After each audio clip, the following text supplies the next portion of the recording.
Alamin nga muna natin ang presyo ng mga pagkain dyan po sa Cartimar Market sa Pasay.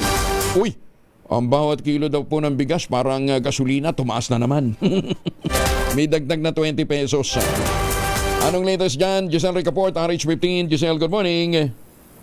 Good morning, Kuyang Angel, pero hindi good morning doon sa mga nagbabudget sa pamilya dahil 20 pesos na kada kilo ang itinaas ng karne ng baboy at inaasahan pa raw na sisipa ng panibagong 20 pesos dito sa Cartimar Market, lungsod ng Pasay. Kung dati 350 ang kada kilo ng laman ng baboy, 370 na yan ngayon. Ang liempo naman 420 kada kilo mula sa dating 400. Habang ang pork chop, 360 pesos kada kilo mula sa 340 pesos. Sumipa rin sa 330 ang kada kilo ng pata mula sa dating 300. Ang ribs naman 330 rin ang kada kilo mula sa 300 noon. Ang tenderloin 410 ang kada kilo mula sa 380 pesos.